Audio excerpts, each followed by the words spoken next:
Эзний хайр инрэл дуустдаггүй. Өршөөлт нь төгсгөлгүй. Өглөө бүр энэ нь цоо шин. Таны итгэлт байдал юутай аваагаав. Хермоны шүүдэр өглөөний хөтөлбөр эхэлж байна.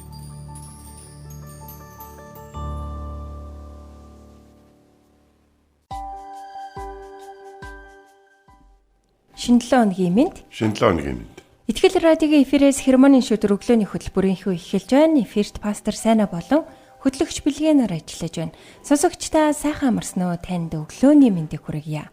Өнөөдөр бол 2025 оны 6 сарын 30-ны даваа гараг байна. Энэхүү 2025 он талаасаа айл хэдийн ингээ гараад бараг туусгаж яаж байдэ те. Тэгээд амралтын сар энэхүү ер нь бол ингээд эхэлж байгаа тий. 6 сар 7 сараас эхлээд хүмүүс амралтаа аваад эхэлдэг. Тэгээ мөн хермоны шүүдэр нэвтрүүлэг маань энэ одоо 6 сарын 30-ны өнөөдрийн дугаараар төр завсарлах болно. Мэдээж амралт эхэлж байгаа учраас бид амрах болно. Тэгээд намар эргээд уулзах болно. Тэгээ яах вэ? Тэгээд ер нь бол сүүлийн 3-4 өдөр хотоос их гарч орсон байхгүй. Сонирхолтой. Тэгээ ингээд гарч орж явах үедээ зам дээр маш их төвжрээ явж байгаа хүмүүсийг ингээд харсан. Би тэгээ нэг л юм бодсон. Бурхан минь очиж байгаа зорилго нь биелэх болдог. Буцаж байгаа хүмүүс үнэхээр те хотоос гарч явсан та үнэхээр за болсон шүү гэж бодох болтгой.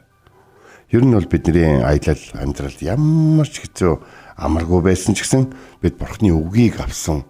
Тэр үг бидний дотор бас бидний одоо амьдралд бас явдал хөдөлгөөнд хэрэгжсэн байх юм бол за тэгэл болж байгаа шүү гэж надад бодогдсон.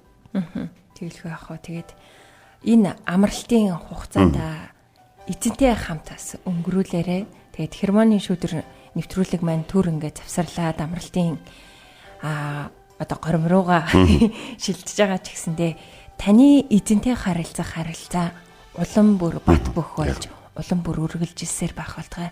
Та өдөр бүр суралцсан зүйлсээ хэрэгжүүлэх тэр цаг хугацаа одоо танд өгөгдөж гин гэж та бодоод үзээрэй тий. Тэгээд нөгөө нэг Бадамдорч пастрын фэйсбүүк дээр бичсэн нэг зүйлсийг энэ өглөө бас хуваалцъя.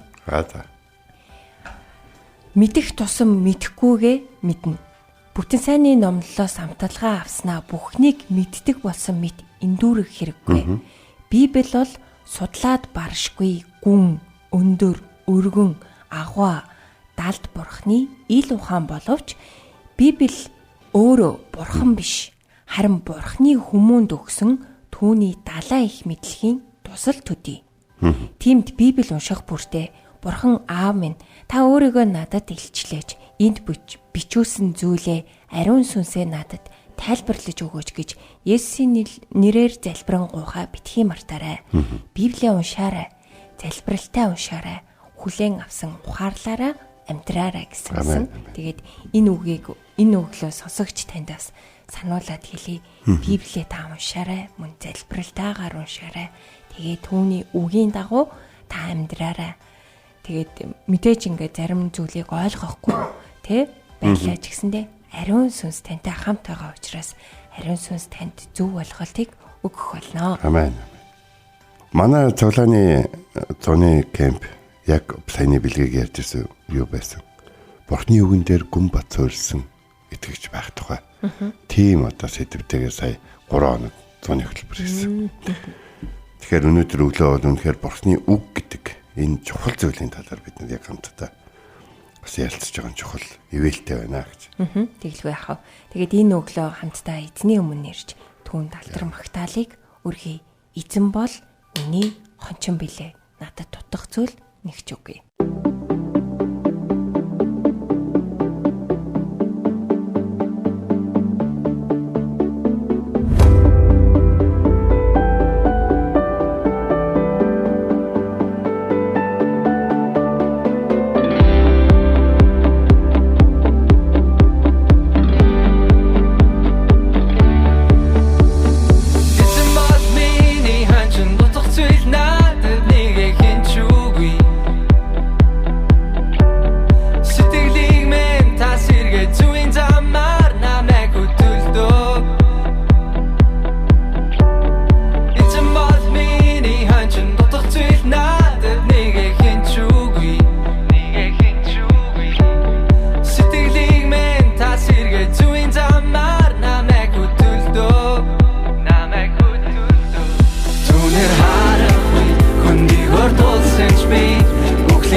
ханчин дотох зүйл надад нэгэ хинчүүгүй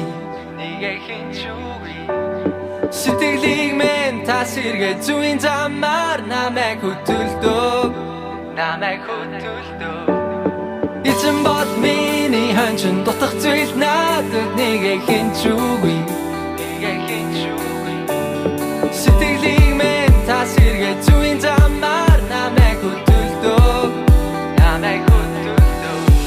Түнэр харахгүй хүндийгөр тулсан ч би бүхлийн харахгүй хүндийгөр тулсан ч би Түнэр харахгүй хүндийгөр тулсан ч би бүхлийн харахгүй хүндийгөр тулсан ч би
Өглөө бүр хайр инэрлээ надад сонсгооч.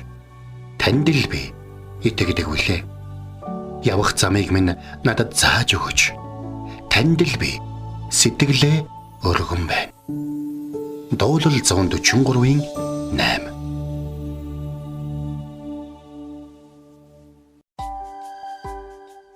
За өнөөдөр бид хамтдаа Якоб 1-ийн 13 дугаар ишлэл.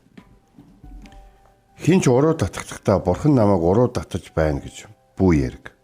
Учир нь бурхан буу мухад уруу татдаггүй, бас өөрөө хэнийг ч уруу татдаггүй гэж хэлсэн. Амен. Тэгэхээр бид нэр амьдралдаа янз бүрийн зүйл тохиолдохоор те ингээд бурхан намайг сарж гин, бурхан намайг шалгаж гин. Өтөргээл янз бүрийн хэрдэг л да. Тэгэл нэгнийгээ бурхны шалгалтанд унсан гэл те. Саяхан бид нэгээд улс гүрнээрээ л одоо нэг ээшийн шалгалт молгалтаас ахвал зөндөө олон шалгалтууд өглөө шүү дээ. За тэгээд унсан хүүхдүүд бол юу гэж хэлж байгаа ингэсэн ямар нэгэн явсан багш нар ингэсэн ялгсан одоо юу гэдгийг янз бүрийн юмуд ингээд ярьж байгаа. Тийм. Тэгээд одоо ялгар үтсэн мэтсэн гэдэг ч юм уу те. Тэгэл яг адилхан үзэг, яг адилхан сурахчиг, яг адилхан юу байсан мэдлэг байсан. Тэгээ яг адилхан зүйлүүдийг тэр хүүхдүүдээс асуусан. Харин нэг юм зүйл байна. Тэр мэдлэгийг хүн болгонд яг адил хугацаагаар зааж явах үед тэр мэдлэгийг хэр зэрэг давтж ийсэн бэ? Хэр зэрэг хэрглэж ийсэн бэ? Хэр зэрэг энэ шалгалт хизээ нэгэн цагт ирнэ гэдгийг мэдээд үүнд бэлдэж ийсэн бэ гэдэг нь маш чухал зүйл байгаа. Тэгээд итгэлч гэсэн яг үнтэй адилхан бид нар ингээд зөвхөн манай итгэл радиогоор явуулсан Библийн утгаар нэвтрүүлэг чинь 1200 хэдэн дугаартай.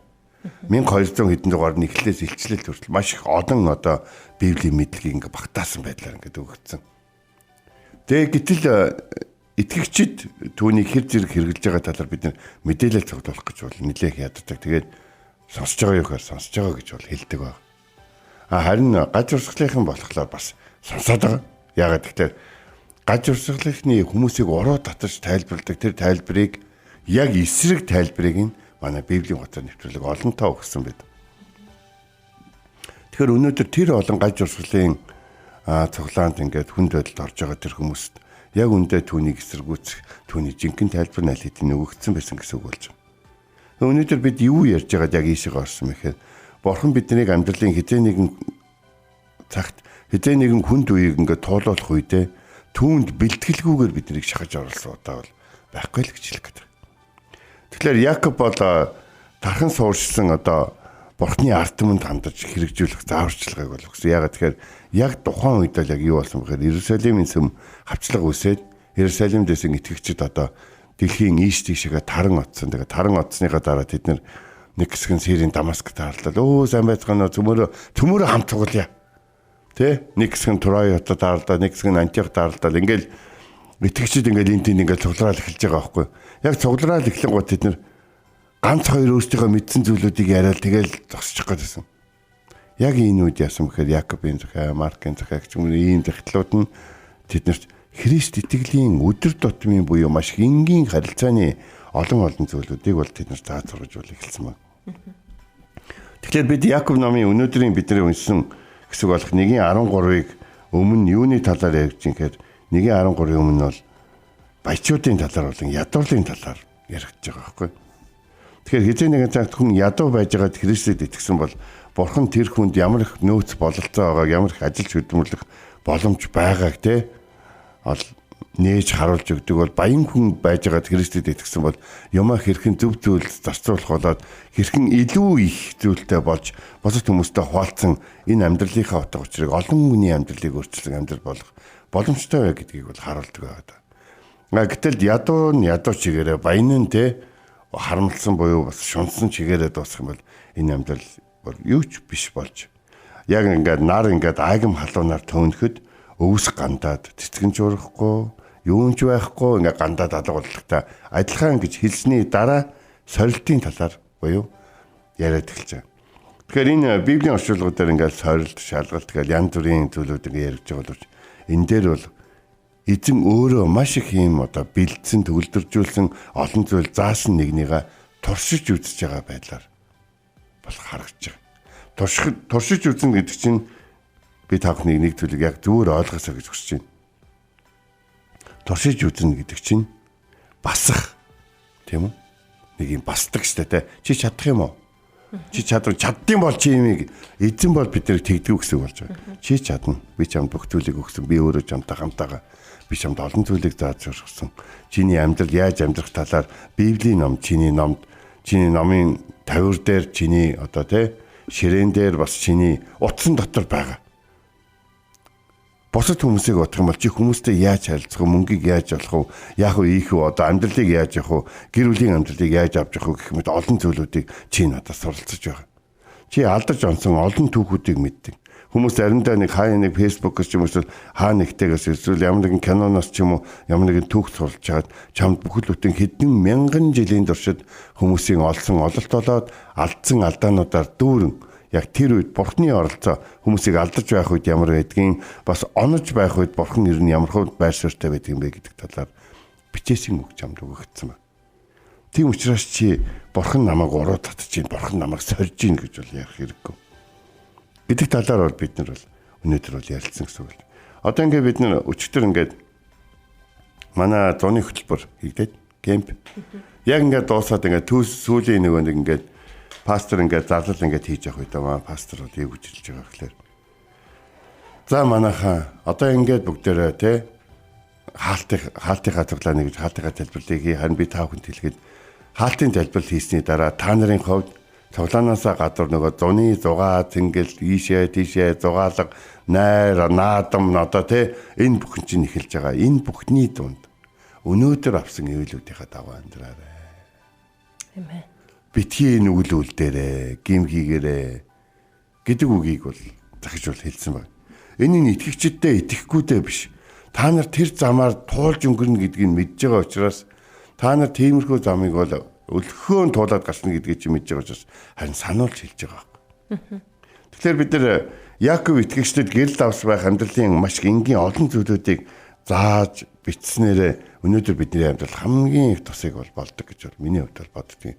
Жишээ нь одоо хүмүүсийн хоорондын харилцаа, Бурхны үгэнд хэрхэн хандлага те хүмүүсийг одоо гаднах байдлаар нь дүгнэхгүй байх ч юм уу эсвэл бүр ингээд ажил хийж байгаа хүмүүст одоо яаж хандах вэ те ажил яаж олох вэ? За тэр өтгөө бүр олон зүйл нэхэр хил яриагаа яаж хянамгаа амьдрахыг хил яриа гэдэг чи яг юу юм гэдэг талаар ярьж байхад Яаков номын хамгийн сүүлийн ишлэлээр те одоо буруу замаар орсон нэгнийг буцааж авчирсан нэгэн бол үнэхээр нөгөө түүнийг одоо тамаас одоо аварж байгаа нэг юм аа гэсэн үгийг бол шин битэн байд. Одоо энэ байна л та. Хуурамч байдал замаас нүгэлтнийг эргүүлэн авчирсан хүн түүний сэтгэлийг үхлээс аваад тоо томшгоо олон гим нүглийг нь халахах болно гэдэг үгээр Яаков ном жишээ дууссан байх хэрэгтэй. Бурхан биднийг бэлтгэлгүйгээр энэ амьдрал руу эсвэл тэр хүн зүйл рүү оруулсан гэж. Хэрэв бид нар ямар нэгэн хүн зүйлийг туулсан бол түүнийг Бурханы үггүйгээр Бурханы хүмүүсгүйгээр туулах байсан гэж бодоод үзэх юм бол энэ бүр аимшигтай санагдаж байгаа. Яагаад бид хүнд байдал байхдаа сорилтонд байна гэж хэлж болохгүй гэж. Бид чи хүн шүү дээ. Бид нар чи хүнд байдал орохоор яа бурхан хаав байна. Яагаад намайг ийм байдалд оруулж байгаа юм бэ? Би ийм байдалд оруулахгүй хангалттай л сайн л байсан шүү дээ гэж хэлмээр байгаа боловч би яг энэ хэсгийг унших болгонда соригдож байгаа бол соригдож байгаа, хэцүү байгаа бол хэцүү байна гэх нь шудраг юм биш үү гэж боддог байсныгаа бол яг ингэ сансан байна. Гэхдээ Библийн сургалт орж байхдаа гэрийн даалгавар хийж байгаа үедээ сорилт уруу датлахын талаар аль нь биш харин дурших гэсэн утгатай үг болохыг нь бол ойлгож бол суралцаж байсан.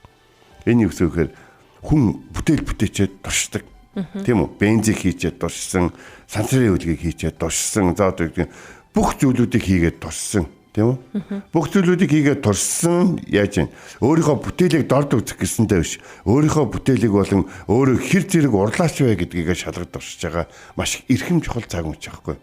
Тийм учраас бидний амьдрал хүндэтгэл зүйл тохиолж байгаа яг энэ үед бид өнөөдөр хэр зэрэг Бурхны үгтэй ойр байж Бурхны үгийг амьдралынхаа хэрэглээ болгосон бэ гэдгээ шалгах нэлээд эрхэм цаг болж байгаа.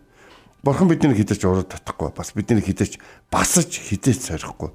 Харин тэр бидний бүтээгч эзний хувьд сайн мэдээний дотор одоо аврагдсан, ариусгагдсан тэр шинэ амьдрал маань хэр зэрэг мэдлэгээр Бурхантай ойрхон байгааг, харилцаа маань хэр зэрэг найдвартай байгаа талаар одоо та шалгаж тэгээд бас биднийг туршиж тэгээд туршилтанд оруулж бидэнд оноо өгөх гэж тийм үү.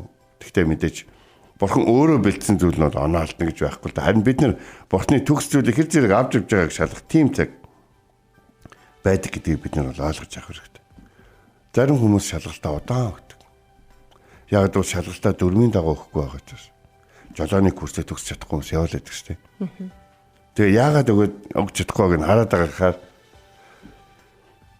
ингээл амархан санагдаад бэлтгэхгүй л яваад байдаг байхгүй. Тэгээ бэлтгэхээр дөрөөгч. 3 удаа өгөө тэнцээгүй 2 өдөр бэлдээл зүгээр л өгч. Тэгээ бүр юу нь хэцүү байсныг ойлгохгүй байхгүй дараа. Шалтгаан нь юу нь хэцүү байсан бэ? Яагаад гэвэл мэдлэгээ хэрэглэхгүй байсан. Мэдлэгээ туршиж үзэхгүй байсан. Мэдлэгээ тавтахгүй байсан. Тэгвэл Бурхан бидний хангалттай мэдлэгтэй сүсгтэй сүнслэг болсон гэсэн үедээ өөрийнхөө хүүхдүүдээр яг Йов шиг бахархахын тулд төр зур бие даалган алхуулсны төлөө бид Бурхан намайг хайчихлаа. Бурхан намайтай хамт байхгүй байх гэж бол яриад байх хэрэггүй гэж. Тэ? Одоо ингээд тийм учраас хүүхдийн хөлд орох үед нь бид нар анхны алхмуудаа яг хийж явах үед нь төр зур бие даалгадаг. Унахт нь ингээд унангуудаа ээж авраа гарахт бид нар яадаг. Өөртөө шаа. Тэнгууд л ингээд өөрийг нь аргадаад эдгэрч харагдахгүй юм байна. Харагдахгүй царайтай юм байна л да. Тэгэхээр босонгууд нь эргэж харснаа өөг алгаддаг шээ. Тэгээ дахиад унангууд нь дахиад нөгөөдөг шээ. Эдгээр одоо яагаад байгаа юм болоо гэж. Тэгэхээр энэ бол хайж байгаа биш харин бие даалгаж байгаа, туршиж байгаа. Яг ийм цаг мөч. Тиймээс би өнөөдөр нэг зүйлийг бүгдээр хамтдаа санав. Бурхан биднийг өөртөө чадна гэдгийг мэдрүүлэхийн тулд амьдралын зарим хугацааг туршилтын буюу шалгалтын цаг хугацаа болгодог. Тэр хизээч заагаагүй зүйлээ биднээс шаарддаг. Зарим нэг хүмүүс биднэрт заагаагүй хилээчгүй зүйлээрээ биднэрт хариуцлага тооцдог бол Бурхан бол хизээч тэгдэг. Хэрэв Бурхан таныг үхлийн харанхуй хөндөгөр юм эсвэл бэрхшээлтэй олон өдрүүдийн дунд орхисон санагдаад байвал та өнөөдрийн ишлэгийг болон Херманы шүтрээ дахиад нэг сонсоод үзээрэй. Амен. Бурхан хизээч бузар муугаар биднийг уруу татдаггүй гэдгийг өнөөдөр бид нэр суралцлаа. Бурхан бидэнд сорилтыг зөвшөөрдөг. Харин муу нэг нь л биднийг бузар муурлуу уруу татдаг юм шүү. Тэгэхээр энэ ялгааг өнөөдөр бид нэр суралцлаа шүү дээ. Тэгээд энэ цагт эзний өмнө хамтдаа ярьж үгийг тунгаан бодцгоё.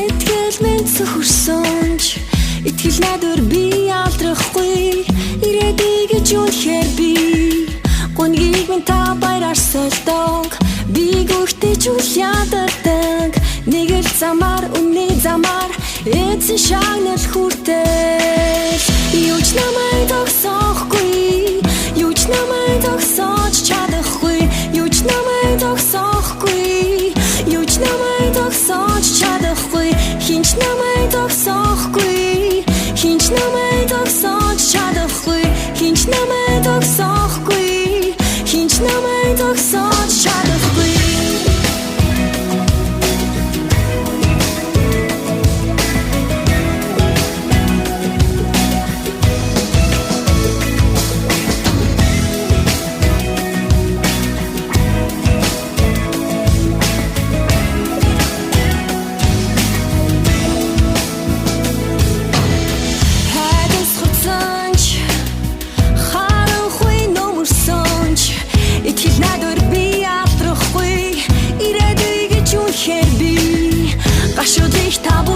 солдог зүрх минь баяртайгаар магтдаг нэг л замаар хүний замаар эцэн шагнал хүртэл юуч намайг тогсохгүй юуч намайг тогсоож чадахгүй юуч намайг тогсохгүй юуч намайг тогсоож чадахгүй хинч намайг тогсохгүй хинч намайг тогсоож чадахгүй хинч намайг тогсохгүй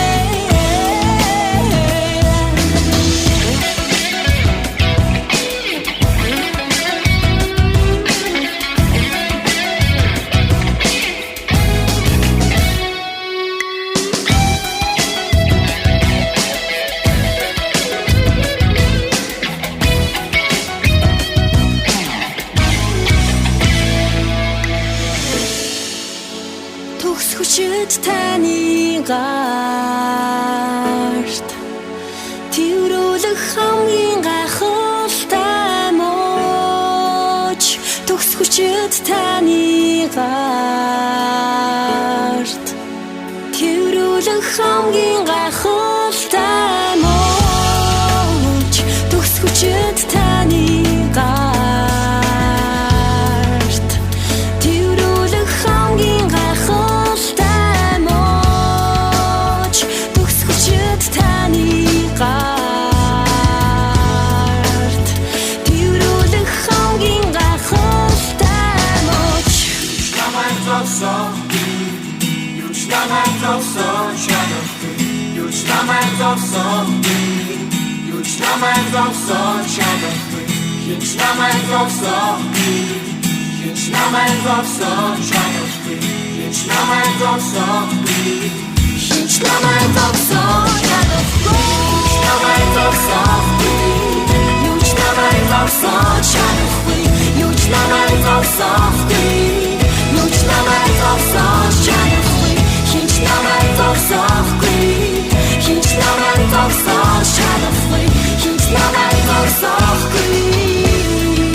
Амен. Юуч биднийг зогсоож чадахгүй. Учир нь эзэн бидэнтэй хамт байгаа. Өнөөдөр бид нэр үгийн цагаараа Яаков номын 1-р бүлгийн 13 дугаар ишлэлээс суралцлаа. Хинэнч уруу татагдахдаа Бурхан намайг уруу татаж байна гэж бүү яриг. Учир нь Бурхан муу муухад уруу татдаггүй, бас өөрөө хинэгч уруу татдаггүй. Бурхан гим нүглэр уруу татдаггүй. Бурхан өөрөө бас хинэгч бузар мууруу уруу татдаггүй юм аа. Гэхдээ Бурхан биднийг гим нүгэлд соригдохыг зөвшөөрдөг юм. Эсэгч бас соригдохыг Бурхан зөвшөөрсөн шүү дээ. Гэхдээ энэ нь бидний аврагч гим нүгэл үйлдэхгүй төгс ариун болохыг нотлон харуулах гэж тэр эс юм аа. Өнөөдөр таны суралцсан, Библиэд суралцсан итгэлийн амьдралаар амьдарж байгаа энэ амьдрал донд сорилт ирэх нь гарцаагүй. Гэхдээ энэ сорилт та эзний үгээр эзэнтэй хамт та даван гарах боломжтой юм шүү. Аамен. Иесус сорилтыг хэрхэн давж гаргахыг бидэнд харуулсан шүү дээ. Тэгэхээр бид ч мөн тэгэж чадна. Тэгээд энэ амралтын өдрүүдээр тий амралтын энэ сар өдрүүд Бурхны ивэл өрөөлөөр үнэхээр дүр өнгөрүүлээрэ. Тэгээд суралцсан, сонссон тэр бүх зүйлээ та бусдад хуваалцаарай. Мөн амьдралдаа та гэрчлэн харуулж амьдрах тэр цаг хугацаа юм шүү. Хамтдаа эзний өмнө ирж залбирах цагийг гаргацгаая. Бурхан минь яг энэ цаг мөчид та энэ дэлхий дээрх бидний амьдралыг хамгийн сайн мэддэг учраас та биднийг бэлдэж, та биднийг өөрчлөн сургаж, та өөрийн үгийг болон зааварчилгаагаа өгд хэрэгцээтэй бүхнийг бидний зам дээр бэлдсэний дараа бидэнтэй уулзахаас бидэнтэй хамтрах хүмүүсийг өгсөний дараа бидэнд бүх зүйлийг өгсөний дараа та биднийг хүндэтгэл замаар явахыг зөвшөөрдөг. Бид өнөөдөр яг өгөхийн өмнөх тэр хүндэтгэл Бурхан биднийг ивэхийн өмнөх тэр шалгалтыг өгж явах үедээ Бурхан намайг орхиж гин, Бурхан намайг орхичиж миний итгэл үнэмшил хоосон байдаг гэж хэлэх гээд байдаг. Гэтэл яг үүндээ Бурхан биднийг ямар хуу болгосныгаа бидний дааж чадах хэмжээний л тэр сорилтын замаар явуулж туршиж байдаг юм аа. Танд баярлалаа. Биднийг шалгаж илүү их хүчрхэгжүүлж, төгөлдржүүлж байдаг учраас баярлалаа. Таны хүү Есүс Христийн адилд тэр бүх уруу датлахуудыг ялан дээлж эзэн танд алдрыг өргөхийг хүсэж байна. Их эзэн та биднийг ивэж өгөөрэй. Бидний аврагч эзэн Есүсийн нэрээр залбирэн гуйлаа. Амен. Энэ түрээд хермоны шүдэр өглөөний хөтөлбөр өндөрлөж байна. Тэгээд мөн амралтын сар эхэлж байгаа учраас хермоны шүдэр өглөөний хөтөлбөр маань мөн завсарлаж байна. Тэгээд намар эргээд шин дугаараар уулзцгаая. Эзэн таныг харж хандах болтугай. Эзэн зүрхийг чинь Бурхны хайр ба Христийн төвчөрт чиглүүлэх болтугай. Хермоны шүдэр өглөөний хөтөлбөр танд хүрлээ.